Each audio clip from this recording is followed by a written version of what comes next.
Hey, how's it going, everybody? Welcome back to another Empires and Puzzles video, and in this video we're going to be testing out Nadezhda. Nadezhda, that's what I'm going to say it is. This is one of the heroes from the new Magic family. Cleric class, since all of them belong to either Sorcerer, Druid, Cleric, or Wizard. Family bonus is for 2 or 3 heroes, a 25 or 50% chance to cast a plus 5% mana generation stack on a random ally. When this hero casts their special skill. Not that good in my opinion. Yes, it counts for the first charge too, but I don't see you ever having more than like 3, maybe 4 of these sprinkled around, and those percentages aren't really enough to make much of a difference. It could help, but not a very strong bonus for a good set of heroes.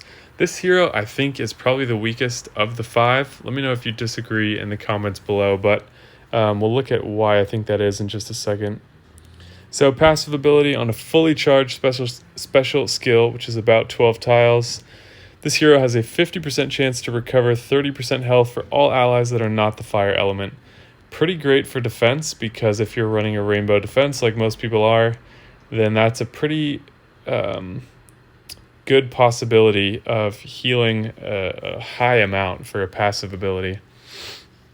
So looking at the stats, pretty good, very high HP, so I think they went that direction, higher HP.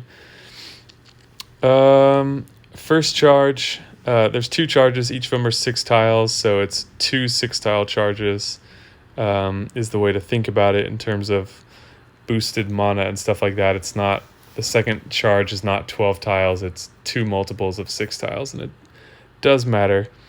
Targeted nearby enemies receive 124 burn damage over 2 turns.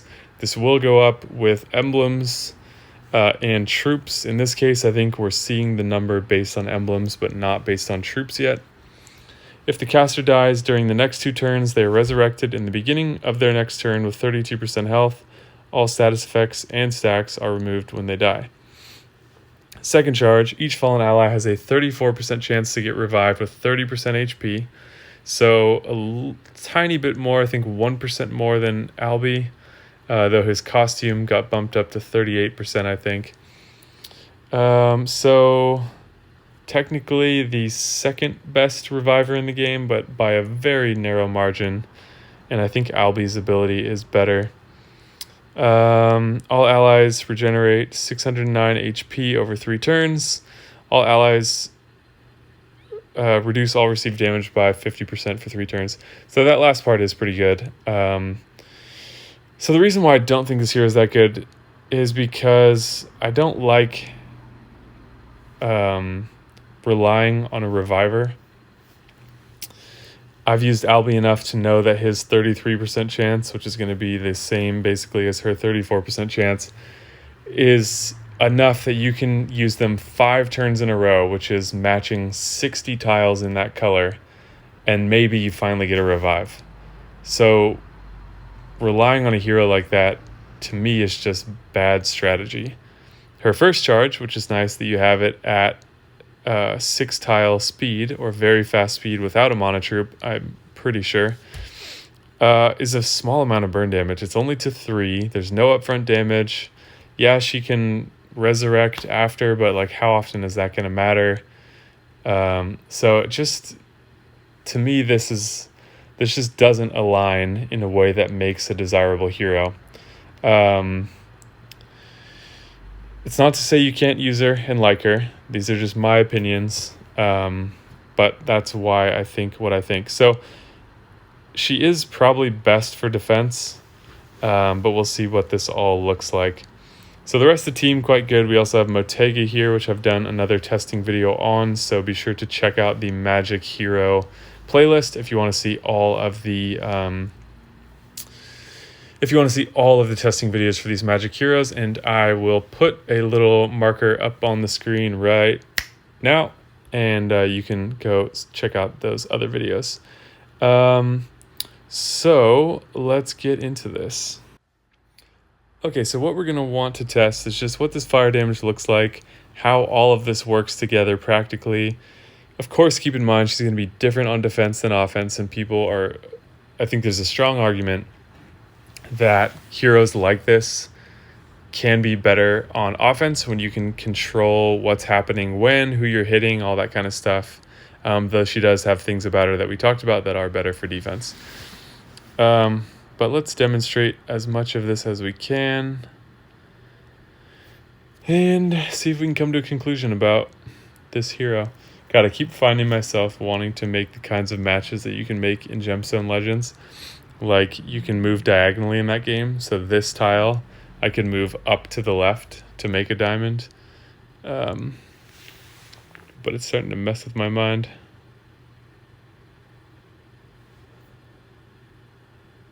Okay. That worked out pretty well. There's my diamond. So let me know which of these magic heroes you think is best. I probably know what your answer is going to be, but share it anyways because I find that stuff interesting. All right. So there she's going. Charge 1. Kingston resists anyways. 84 per turn for 2 turns. That's so weak. That's really so weak.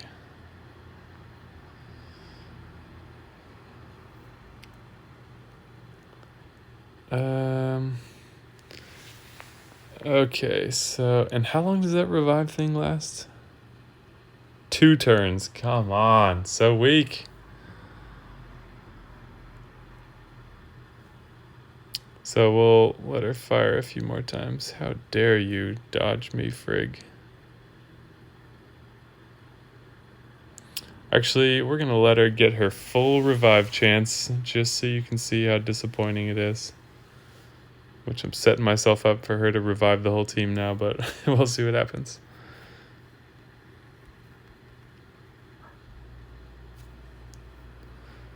But this board is stacked with green, so I'm going to have to be really careful here.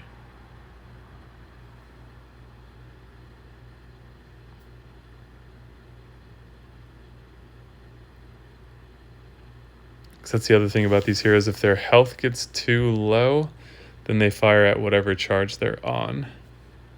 So she's going for charge 2. It's happening. Is anyone excited? You shouldn't be.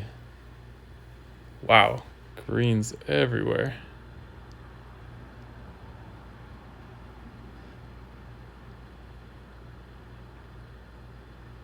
Wow. I guess 2 is pretty good. 2 out of 4. That's more like 50%. Let's get this rolling again. Oh yeah, so they've got their reduced damage. So Kingston usually hits for like high 700s.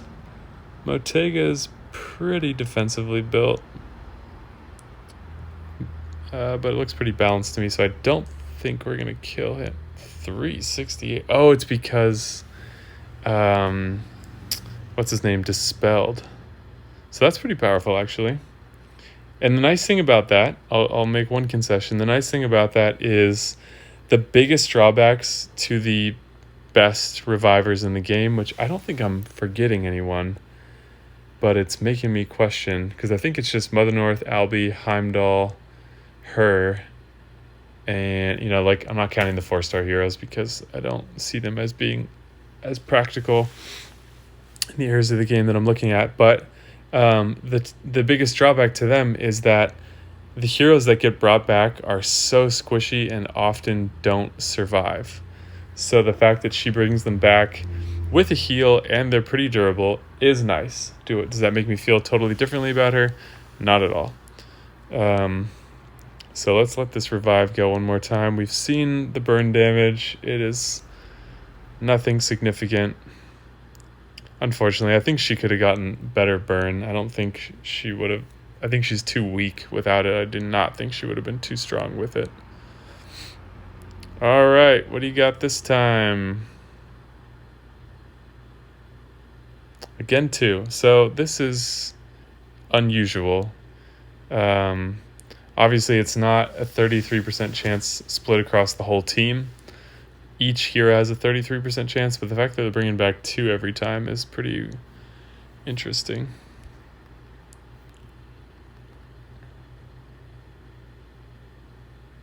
So yeah, that 50% is pretty significant. So that's the one thing I like about her. And the heal, let's see, the heal is 250. Oops. 609 over 3 turns. So that's pretty nice too. I forget how many turns Albie is, but his heal is pretty terrible, to be honest. His mana thing is nice, sure. All right, let's do this one more time. Feel free to skip ahead if you want to. I don't think I'm going to put any fun, silly music in while I fast forward or anything this time.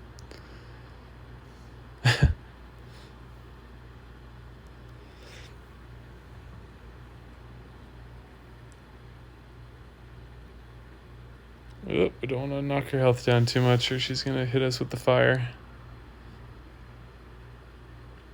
So yeah, hopefully we'll see. They tend to move heroes at the same time with like a style. Like you'll see heroes that come out around the same time as season 3. They have like a certain style to them. Okay, so finally this balances out a little bit. So keep that in mind. You could really need her and she does nothing. So Mother North, I feel like, is the only appropriate reviver because 50-50, that seems fair. Anything less than that doesn't seem fair. But finishing the thought that I was making, they tend to follow certain themes with heroes around the same time. So you'll see crossovers between Season 3 heroes and heroes that were released outside of Season 3, but right around the same time. And hopefully we see that now as well, even though Sif was a Season 3 hero, which I think was the first hero we saw with damage reduction. But I hope to see more of that because I think that's a really cool ability. So yeah, I think that should give you enough information to decide what you think of her. I think I stand by the fact that she is the worst of the Magic heroes, in my opinion, because I just really don't think that small revive chance is enough that you can actually count on her in the way you need to count on her, right? If you're bringing a reviver on your team, you want her to revive. If she's not reviving, what is she doing for you? If she's giving you, 80 burn damage per turn, that's not enough to justify a spot on the team. The heal is nice, though. I'll admit that. 250 is solid. That's like the same as Regard, I think. So that is her. Share your thoughts in the comments down below. Please hit that like button and subscribe as your free way of showing support for the channel. I really appreciate that, watching this grow. And I enjoy reading your comments as well, so make sure to share your thoughts in the comment section down below. Thank you guys so much for watching, and I will see you in the next video.